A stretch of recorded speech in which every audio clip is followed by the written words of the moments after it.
ನಮಸ್ಕಾರ, ಶುಭೋದಯ ಪ್ರೀತಿಯ ವೀಕ್ಷಕರೆಲ್ಲರಿಗೂ ಸಂಕಲ್ಪ ಸುದ್ದಿ ಕಾರ್ಯಕ್ರಮಕ್ಕೆ ಆತ್ಮೀಯ ಪ್ರೀತಿಯ ಸ್ವಾಗತ ಹೇಳ್ತಾ ಇರೋದು ನನ್ನ ಅನುಷಾ. ಮೊದಲನೇ ಬಾರಿ ಚಾನಲ್ ವೀಕ್ಷಿಸ್ತಾ ಇದ್ದೀರಾ ಅಂದರೆ ಈಗಲೇ ನಮ್ಮ ಚಾನಲ್ನ ಸಬ್ಸ್ಕ್ರೈಬ್ ಮಾಡಿ, ನಮ್ಮ ವಿಡಿಯೋಸ್ನ ಲೈಕ್ ಮಾಡಿ. ಇನ್ನು ಎಂದಿನಂತೆ ಇವತ್ತಿನ ಕಾರ್ಯಕ್ರಮದಲ್ಲಿ ನಮ್ಮ ಜೊತೆಲಿದ್ದಾರೆ ಸ್ಪಿರಿಚುವಲ್ ಗುರು ಡಾಕ್ಟರ್ ವಿಷ್ಣುದತ್ತ ಗುರುಜಿಯವರು. ಗುರುಗಳನ್ನ ಕಾರ್ಯಕ್ರಮಕ್ಕೆ ಬರಮಾಡ್ಕೊಳ್ಳೋಣ. ನಮಸ್ತೆ ಗುರುಗಳೇ, ಕಾರ್ಯಕ್ರಮಕ್ಕೆ ಆತ್ಮೀಯ ಸ್ವಾಗತ. ಗುರುಗಳೇ, ಇನ್ನು ವೃಶ್ಚಿಕ ರಾಶಿಯವರ ಈ ಒಂದು ಹೊಸ ವರ್ಷದ ಫಲಾನುಫಲಗಳು ಯಾವ ರೀತಿ ಇದೆ, ಇದ್ರ ಕುರಿತಾಗಿ ವೀಕ್ಷಕರಿಗೆ ತಿಳಿಸ್ಕೊಡಿ. ಓಂ ವಿಶ್ವಸ್ಮೈ ನಮಃ. ನನ್ನ ಪ್ರೀತಿಯ ವೃಶ್ಚಿಕ ರಾಶಿಯ ಬಂಧುಗಳೇ, ಶ್ರೀ ಪರಾಭವನಾಮ ಸಂವತ್ಸರದ ಮೊದಲೇ ಈ ರಾಶಿಯಾಧಿಪತಿ ಮಂತ್ರಿ, ಇನ್ನು ಈ ರಾಶಿಯ ಮಿತ್ರ ರಾಜ, ನಿಮ್ಮ ಮನೆಯ ಅಣ್ಣ ತಮ್ಮಂದಿರೇ MLAಗಳು MP ಗಳು, ನಿಮ್ಮದೇ ರಾಜಭಾರ, ಇನ್ನೇನು ಹೇಳಬೇಕು, ಹಾಗಿರುತ್ತೆ. ಅಷ್ಟು ಚೆನ್ನಾಗಿರುತ್ತೆ, ಅಭ್ಯಂತರವೇ ಇಲ್ಲ. ದುಡುಕು ಸ್ವಭಾವವನ್ನು ಕಡಿಮೆ ಮಾಡಿಕೊಳ್ಳಿ. ಹಗಲು ನಿದ್ರೆ ಜಾರೋದನ್ನು ಬಿಟ್ಟು ಬಿಡಿ. ನಿಂದಿಸೋದನ್ನು ಕೈಬಿಡಿ. ಹಿರಿಯರಿಗೆ ಗುರುಗಳಿಗೆ ವಂದಿಸೋದನ್ನು ಚೆನ್ನಾಗಿ ರೂಢಿಗತ ಅಭ್ಯಾಸ ಮಾಡಿಕೊಳ್ಳಿ. ಇನ್ನು ನಿಮಗೆ ಬೇರೆ ಏನೂ ಬೇಕಾಗಿಲ್ಲ, ಆಧ್ಯಾತ್ಮದ ಸ್ವಲ್ಪ ಒಂದಷ್ಟು ಜ್ಞಾನಾರ್ಜನೆ ಮಾಡಿಕೊಳ್ಳುತ್ತಾ ಮುಂದುವರಿಯಿರಿ, ಚೆನ್ನಾಗಿರುತ್ತೀರಿ, ಎಲ್ಲೂ ಕೂಡ ತೊಂದರೆ ಇಲ್ಲ. ಆದರೆ ಎಲ್ಲೋ ಒಂದು ಕಡೆ ಬೆಂಕಿಯ ಅನಾಹುತಗಳಾಗತಕ್ಕಂತಹ ಜಾಗಗಳಿಗೆ ಹೋಗುವುದಾಗಲಿ ಸಮಂಜಸವಲ್ಲ. ದೂರ ಪ್ರಯಾಣ ಹೋಗಬೇಕಾದ್ರೆ ಈ ವೃಶ್ಚಿಕ ರಾಶಿಯವರು ಮನೆ ದೇವರನ್ನು ಸ್ಮರಣೆ ಮಾಡಿ ಹೋಗುವಂಥದ್ದು. ಇನ್ನು ಈ ರಾಶಿಯವರು ತೀರ್ಮಾನ ತೆಗೆದುಕೊಂಡು ನಾನು ಸ್ವಲ್ಪ ಹೈಲೈಟ್ಸ್ ಮಾತ್ರ ತಿಳಿಸ್ತಾ ಬರ್ತೇನೆ ಪ್ರೀತಿಯ ಬಂಧುಗಳೇ. ಈ ವರ್ಷದಲ್ಲಿ ಪರಾಭವ ನಮ್ಮ ಸಂವತ್ಸರ ಹೇಗಿರುತ್ತೆ ಅನ್ನೋದನ್ನು ಹೇಳ್ತಾ ಬರ್ತೇನೆ. ರಾಜನೂ ನಿಮ್ಮ ಕಡೆನೇ, ಮಂತ್ರಿನೂ ಈ ರಾಶಿಗೆ ಸಂಬಂಧಪಟ್ಟವರು ಆಗಿರೋದ್ರಿಂದ ಭಯಪಡಬೇಕಾಗಿಲ್ಲ. ಆದರೆ ಕೆಲವೊಬ್ಬರನ್ನು ಅಪೇಕ್ಷೆ ಎಷ್ಟು ನೀವು ಮಾಡಬೇಕಾಗತ್ತೆ, ಆಕ್ಷೇಪಣೆ ಎಷ್ಟು ಮಾಡಬೇಕು, ಇವೆರಡನ್ನು ನೀವು ತಿಳಿದುಕೋಬೇಕಾಗತ್ತೆ. ಈ ಎರಡು ಬಾರ್ಡರ್ ಲೈನ್ ಹಾಕ್ಕೊಳ್ಬೇಕಾಗತ್ತೆ. ನೀವು ಎಲ್ಲೋ ಒಂದು ಕಡೆ ಭಗವಂತನ ಸಾನ್ನಿಧ್ಯದ ಬಗ್ಗೆ ಮಾತಾಡಬೇಕಾದ್ರೆ ಎಷ್ಟು ಮಾತಾಡಬೇಕು, ಯಾರಾದ್ರೂ ವ್ಯಕ್ತಿಯ ಬಗ್ಗೆ ಮಾತಾಡಬೇಕಾದ್ರೆ ಎಷ್ಟು ಮಾತನಾಡಬೇಕು ಅಂತಂದರೆ ನೀವು ಸ್ವಲ್ಪ ಬೇರೆಯವರಿಗಿಂತಲೂ ಸ್ವಲ್ಪ ವಿಭಿನ್ನ ಆಗಿರೋದ್ರಿಂದ ಫಿಲ್ಟರ್ ಹಾಕ್ಕೊಳ್ಳಿ. ಮಾತಾಡಬೇಕಾದ್ರೆ ನೀವು ಬೇರೆ ವಿಚಾರಗಳು ಫಿಲ್ಟರ್ ಬೇಡ. ಈಗ ನೀವು ಫಿಲ್ಟ್ರನ್ನು ಅಳವಡಿಸಲೇಬೇಕಾಗತ್ತೆ ನಿಮ್ಮ ಮಾತುಗಳಿಗೆ. ಇನ್ನು ನೀವೇನಾದರೂ ತೀರ್ಮಾನ ತೆಗೆದುಕೊಂಡು ನಿಮ್ಮದೇ ಆಗಿರೋ ವ್ಯವಹಾರ ವ್ಯಾಪಾರದ ಘಟ್ಟದಲ್ಲಿ ಮುಂಚೂಣಿನ ಸ್ಥಿತಿಯಲ್ಲಿರ್ತೀರಿ, ಮಲ್ಟಿ ಟ್ಯಾಲೆಂಟು, ಮಲ್ಟಿ ಬಿಸ್ನೆಸ್ಸನ್ನು ಮಾಡಿ ಐತಿರ್ತೀರಿ, ಇನ್ವೆಸ್ಟ್ಮೆಂಟ್ ಇದೆಯಲ್ಲ, ಆ ಇನ್ವೆಸ್ಟ್ಮೆಂಟ್ ಮಾಡಬೇಕಾದ್ರೆ ಲೆಕ್ಕವೇ ಸಿಗಲ್ಲ ನಿಮಗೆ. ಎಲ್ಲೆಲ್ಲೋ ಮಾಡ್ತೀರಿ, ಎಲ್ಲೆಲ್ಲೋ ಮಾಡ್ತಿದ್ದೀನಲ್ಲ ನಾನು, ನನಗಿದು ಮುಂದೆ ಆದಾಯ ಆಗುತ್ತಾ? ನಿಮಗೊಂದು ಪ್ರೆಸ್ಟೀಜ್ ಪ್ರಶ್ನೆ, ಅದು ಮಾಡಿಕೊಡ್ರಿ. ಆದಾಯ ಅಂತೂ ಇಲ್ಲ. ಆದರೆ ಆದಾಯ ಬರಬೇಕಾದ್ರೆ ಇಲ್ಲಿಂದ ಆಚೆಗಿತ್ತಲ್ಲ, ಆ ದಿನಗಳು ನಿಮಗೆ ಬಹುಶಃ ಇನ್ನೇನಾದರೂ ಬೃಹಸ್ಪತಿ ಮುಂದಕ್ಕೆ ನಿಮಗೆ ಬರ್ತಾನಲ್ಲ ಭಾಗ್ಯಕ್ಕೆ, ಅಲ್ಲಿಂದ ಪಡ್ಕೊಳ್ತೀರಿ, ತೊಂದರೆ ಇಲ್ಲ. ಪಂಚಮದ ಶನಿ ನಿಮಗೊಂದು ರೀತಿ ಮಕ್ಕಳ ಮ್ಯಾಟ್ರಲ್ಲಿ ತೀರ್ಮಾನ ತೆಗೆದುಕೊಳ್ಬೇಕಾದ್ರೆ ವಿಫಲರಾಗ್ತೀರಿ. ಅವರು ಏನು ಹೇಳಿ ನೋಡಿ, ನಿಮ್ಗೆ ಎಷ್ಟು ನಾಲೆಡ್ಜ್ ಇದ್ದರೂ ಆ ಮಕ್ಕಳ ಮಾತುಗಳಿಗೆ ಆನ್ಸರ್ ಕೊಡೋಕ್ಕೆ ಬರಲ್ಲ ನಿಮಗೆ.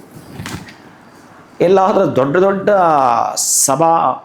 ಒಂದು ಸಭೆಗಳಿಗೆ, ಸಮಾರಂಭಗಳಿಗೆ ಹೋಗುವಂಥ ನೀವು ಸಣ್ಣ ಪುಟ್ಟ ವೇದಿಕೆಗಳಿಗೆ ಇಲ್ಲೊಂದು ಮೆಸೇಜ್ ಇದೆ, ಸಣ್ಣದೊಂದು, ಅದು ನಿಮಗೆ ಅಪ್ಲೈ ಆಗುತ್ತೆ. ಯಾರಿಗೆ ವೃಶ್ಚಿಕ ರಾಷ್ಟ್ರಕ್ಕೆ ಪರ್ಟಿಕ್ಯುಲರ್ಲಿ ಅಪ್ಲೈ ಆಗುವಂಥದ್ದು. ಏನೋ ಹೇಳ್ತಾರಲ್ಲ, ಈ ಡೆಲ್ಲಿಯವರ ಮಾನ ಹಳ್ಳಿಯಲ್ಲಿ ಹೋಯ್ತು ಅಂತ.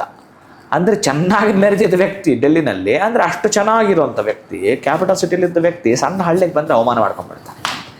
ಇನ್ನೆಷ್ಟು ಎಚ್ಚರಿಕೆ ವಹಿಸಬೇಕು ಅಂತ ಎಷ್ಟು ತೀರಾ ಗಮನಿಸಬೇಕಾಗಿತ್ತು. ಹೆಜ್ಜೆ ಹೆಜ್ಜೆಗೂ ಕೂಡ ನೀವು ಗಮನಿಸಿನ, ಪರವಾಗಿಲ್ಲ ಬಿಡು, ನಾನು ಹಾಗೆ ಹೀಗೆ ಅಂತ ಆ ಅಹಂಕಾರ ಅನ್ನೋ ಪದ ನಾನು ಬಳಸಲಿಲ್ಲ. ಬಹುಶಃ ಅದನ್ನು ಬರದ ಹಾಗೆ ನೀವು ಸ್ಮೆಲ್ ಹೊಡೆದ್ರೆ ಬರಬಾರ್ದು, ಅದು ನಿಮ್ಮ ಸುತ್ತಕ್ಕಿನ್ನ ಪತ್ತೆನೇ ಇರಬಾರ್ದು, ಅದು ಇರಲೇಬಾರ್ದು, ಬಳಸಲೇಬಾರ್ದು. ಪಾದರಕ್ಷೆಗಳನ್ನು ಅದೇ ಕೆಲಸ ಹೋಗಿ ತೆಗೆದುಕೋಬೇಡಿ. ಇದೊಂದು ಎಚ್ಚರಿಕೆಯ ಕಾರ್ಯಕರ್ತ ನಿಮಗೆ. ಇವತ್ತು ನನಗೆ ಬೇಕು, ಚಪ್ಪಲಿ ಬೇಕು ಅಂತೇಳಿ ಅದೊಂದೇ ಕೆಲಸಕ್ಕೆ ಹೋಗಿ ಖರೀದಿ ಮಾಡಿ ಬರಬೇಡಿ. ಬೇರೆ ಯಾವುದೋ ಒಂದು ವಿಷಯಕ್ಕೆ ಹೋಗಿದರೆ, ಯಾವುದ್ಯಾವುದೋ ನೀವು ಬೇರೆ ವಿಷಯಗಳಂದರೆ ವಸ್ತುಗಳಂತ ಖರೀದಿ ಮಾಡಲಿಕ್ಕೆ ಹೋಗಿರ್ತೀರ ಅಂದ್ಕೊಳ್ಳಿ. ಅಂತಹ ಸಂದರ್ಭದಲ್ಲಿ ಬೇಕಾದರೆ ಹೋಗಿ ಬನ್ನಿ, ಅದು ಗೌಣ. ಅದಕ್ಕೆ ಅಂತ ಒಂದು ದಿನ ಪೂರ್ತಿ ವೇಸ್ಟ್ ಮಾಡ್ತೀನಿ ಅಂತಂದರೆ, ಅದನ್ನೇ ನಾನು ಆರ್ಡ್ರ್ ಮಾಡ್ತೀನಿ ಅಂತಂದರೆ, ಆರ್ಡ್ರ್ ಮಾಡಿ ತರೋದು ಕೂಡ ವೃಶ್ಚಿಕ ರಾಶಿಗೆ ಸಮಂಜಸವಲ್ಲ. ಈ ಒಡವೆ, ವಸ್ತ್ರಗಳು, ಉಡುಪುಗಳು, ಇದರಲ್ಲಿ ಸ್ವಲ್ಪ ನಿಮ್ಮ ಏನಂತಾರೆ ಖಯಾಲಿ ಅಂತಾರಲ್ಲ, ನಿಮಗೆ ಆಸೆ ಅಂತಾರಲ್ಲ, ಆಕಾಂಕ್ಷೆ ಅಂತಾರಲ್ಲ, ಸ್ವಲ್ಪ ಕೈಬಿಡಿ. ಯಾರ್ಯಾರೋ ಮಾಡ್ತಾರೆ, ಅದು ನಿಮ್ಗೆ ಒಪ್ಪಿಗೆ ಆಗೋದೇ ಇಲ್ಲ. ಒಪ್ಕೊಳ್ಳಿ, ಈಗ ಸ್ವಲ್ಪ ಒಪ್ಕೊಳ್ಳಿ. ಯಾಕಂದ್ರೆ ನಿಮ್ಮ ದಿನಗಳಲ್ಲ ಅದಕ್ಕೆ.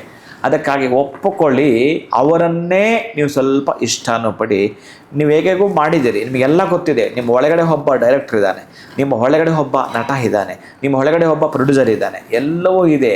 ಆದರೆ ಅಹಂಕಾರ ಒಂದಿಲ್ಲ ಅಂತ ಮನಸ್ಸಿಗೆ ಹಾಕ್ಕೊಳ್ಳಿ. ನಿಮ್ಮಷ್ಟು ಶ್ರೇಷ್ಠ ತತ್ವಜ್ಞಾನ ಯಾರು ಇರೋದಿಲ್ಲ. ಯಾಕೆಂದರೆ ಬಹಳಷ್ಟು ಸಾಲದಲ್ಲಿ ಸಿಲುಕೊಂಡಿದ್ದೀರಿ, ಬಹಳಷ್ಟು ನೋವಲ್ಲಿ ಸಿಲುಕೊಂಡಿದ್ದೀರಿ, ಬಹಳಷ್ಟು ದುಃಖದಲ್ಲಿ ಸಿಲುಕೊಂಡಿದ್ದೀರಿ. ಆದರೂ ಹೊರಗಡೆ ಬರಲಿಕ್ಕೆ ಈ ವರ್ಷ ಈ ಹೆಣ್ಣು ಮಕ್ಕಳಿಗೆ ಜಡೆ ಹಾಕ್ತಾರಲ್ಲ, ನೋಡಿದ್ದೀರಲ್ಲ, ಆ ಎಣಿಬೇಕಾದ್ರೆ ಬಹುಶಃ ನೋಡಿ, ಮೇಲ್ನೋಟಕ್ಕೆ ಎರಡೇ ಕಾಣೋದು, ಅದೊಂದು ಸಬ್ಜೆಕ್ಟು, ಅದು ಜ್ಞಾಪಕ ಬಂದದಕ್ಕೆ ಹೇಳ್ತೀನಿ.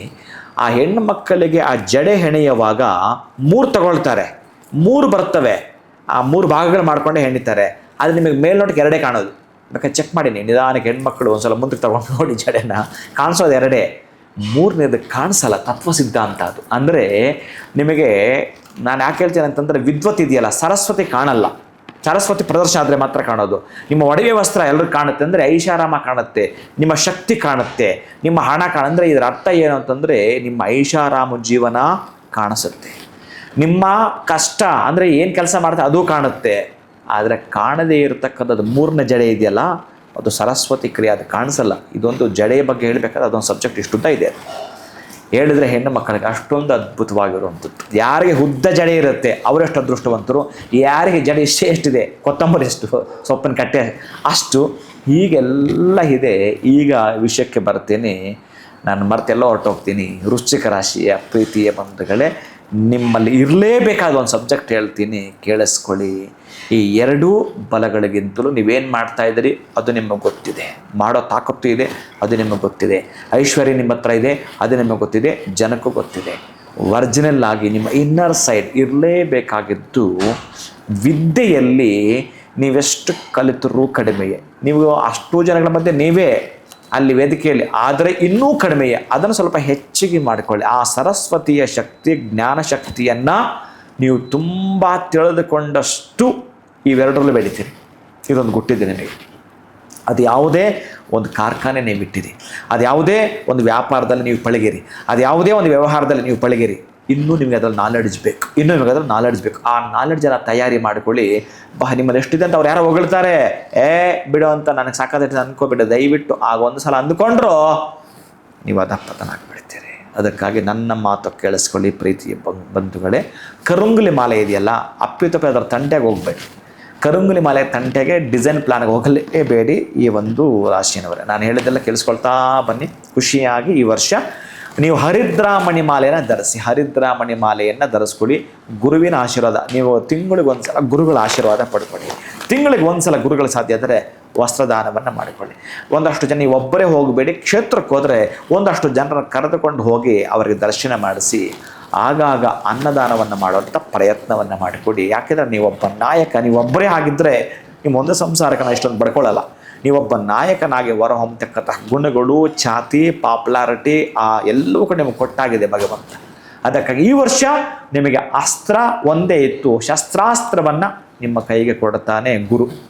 ಯಾಕಂದರೆ ಮಂತ್ರಿ ಕೂಡ ನೀವೇ ಆಗಿರೋದ್ರಿಂದ ಬಹಳಷ್ಟು ಜವಾಬ್ದಾರಿ ನಿಮ್ಮ ಮೇಲಿದೆ. ಅದಕ್ಕಾಗಿ ಟೈಮನ್ನು ದಯವಿಟ್ಟು ವೇಸ್ಟ್ ಮಾಡಬೇಡಿ. ವೃಶ್ಚಿಕ ರಾಶಿಯ ಬಂಧುಗಳೇ, ನಿಮ್ಮ ಆದಾಯ ಚಾರ್ಟನ್ನು ಗಮನಿಸೋಣ. ವೃಶ್ಚಿಕ ರಾಶಿಯ ಪ್ರೀತಿಯ ಬಂಧುಗಳೇ, ಆದಾಯ 11, ಖರ್ಚು 5, ಆರೋಗ್ಯ 0, ಏನು ತೊಂದರೆ ಇಲ್ಲ. ಅನಾರೋಗ್ಯ 4 ಪಟ್ಟು ಇದೆ. ಎಚ್ಚರ. ರಾಜಪೂಜಾ 4, ರಾಜಕೋಪ 2, ಸುಖ 6, ದುಃಖ 3 ಇದೆ. ಅಂದರೆ ನಿಮಗೆ ಬೇಕಾಗಿದ್ದದ್ದು ಈಗ ಏನು, ನಾನು ಹೇಳಿದಾಗೆ ನಿಮ್ಮ ಒಳಗಡೆನೆ ನೀವು ನಿರ್ಮಾಣ ಮಾಡಬೇಕಾಗಿರೋಂಥದ್ದು ಬಹಳ ಮುಖ್ಯವಾಗಿ ವಿದ್ವತ್. ನೀವು ಒಳಗಡೆನೆ ತಯಾರಿ ಮಾಡಬೇಕಾಗಿದ್ದದ್ದು, ನೀವು ಒಳಗಡೆನೆ ಕಲಿಯಬೇಕಾದದ್ದು ಏನು ಅಂತಂದರೆ, ಎಲ್ಲಿ ಯಾವ ಸೆಕ್ಟ್ರಲ್ಲಿ ನೀವಿದ್ದೀರೋ, ಯಾವ ಹಂತದಲ್ಲಿ ನೀವಿದ್ದೀರೋ ಅದಕ್ಕೆ ಸಂಬಂಧಪಟ್ಟ ನಾಲೆಡ್ಜನ್ನು ಗೈನ್ ಮಾಡಿಕೊಳ್ಳೋದು, ಅದಕ್ಕೆ ಸಂಬಂಧಪಟ್ಟ ವಿದ್ಯೆಯನ್ನು ತಿಳ್ಕೊಳ್ಳಿ. ನಿಮಗಂತೂ ಕಿರಿಯವರವರು, ದಯವಿಟ್ಟು ಅವ್ರನ್ನ ಕೇಳಿ ತಿಳ್ಕೊಳ್ಳಿ. ಏನು ಚಿಕ್ಕವನು ಅವನ ಹತ್ರ ನಾನು ಕೇಳೋದು, ಇದು ಯಾವುದೇ ಕಾರಣಕ್ಕೂ ಸಲ್ಲದು. ವಿದ್ಯೆ ಕಲಿಯಬೇಕಾದರೆ ಹಂಬಲ ಇರಬೇಕು, ಹಸಿ ಇರಬೇಕು. ಚಿಕ್ಕವರು ದೊಡ್ಡವರು ತಾರತಮ್ಯ ಸಲ್ಲದು. ಇದೊಂದನ್ನು ನೀವೇನಾದರೂ ಕೂಡ ಅಸ್ತ್ರವಾಗಿ ಮಾಡಿಕೊಂಡರೆ ಎಂಥವರೆಗೂ ಬೇಕಾದರೂ ಕೂಡ ನೀವು ಸಹಾಯವನ್ನು ಮಾಡತಕ್ಕಂತಹ ನಾಯಕನ ಗುಣಗಳು ನಿಮ್ಮಲ್ಲಿರುತ್ತೆ. ನನ್ನ ಪ್ರೀತಿಯ ಬಂಧುಗಳು, ಖಂಡಿತವಾಗ್ಲೂ ವೃಶ್ಚಿಕ ರಾಶಿಯವ್ರಿಗಂತೂ ಈ ಒಂದು ಸಂವತ್ಸರ ಯಾವ ರೀತಿ ಇರುತ್ತೆ ಅನ್ನೋದ್ರ ಬಗ್ಗೆ ತಿಳಿಸ್ಕೊಟ್ರಿ. ಎಲ್ಲೋ ಒಂದು ಕಡೆ ಪ್ರಯಾಣ ಮಾಡುವಾಗ ಸ್ವಲ್ಪ ಹುಷಾರಾಗಿರಬೇಕು. ಇನ್ನು ಮಕ್ಕಳ ವಿಚಾರದಲ್ಲಿ ಕೂಡ ಎಚ್ಚರಿಕೆಯನ್ನು ವಹಿಸುವಂಥದ್ದು ಬಹಳ ಸೂಕ್ತ ಅನ್ನೋದ್ರ ಬಗ್ಗೆ ತಿಳಿಸ್ತಿದ್ದೀರಾ. ಇನ್ನೊಂದು ಗುರುವಿನ ದೇವಸ್ಥಾನ ಅಥವಾ ಗುರುಗಳ ಒಂದು ದರ್ಶನ ಪಡ್ಕೊಳ್ಳುವಂಥದ್ದು ಬಹಳ ಉತ್ತಮ. ಜೊತೆಯಲ್ಲಿ ಕರಂಗುಳಿ ಮಾಲೆ ಸವಾಸಕ್ಕೆ ಹೋಗಬೇಡಿ ಅಂತ ಬ್ರೇಕ್ ಹಾಕ್ಬಿಟ್ಟಿದ್ದೀರಾ ಗುರುಗಳೇ. ವೃಶ್ಚಿಕ ರಾಶಿಯವರಿಗೆ ಈ ವರ್ಷದ ಒಂದು ಫಲಾನುಫಲಗಳು ಯಾವ ರೀತಿ ಅನ್ನೋದ್ರ ಬಗ್ಗೆ ಬಹಳ ಅದ್ಭುತವಾಗಿ ತಿಳಿಸ್ಕೊಟ್ರಿ. ಬಹಳ ಧನ್ಯವಾದಗಳು ಗುರುಗಳೇ. ತಮಗೆ ನಮಸ್ಕಾರ. ಹರೇ ಶ್ರೀನಿವಾಸ.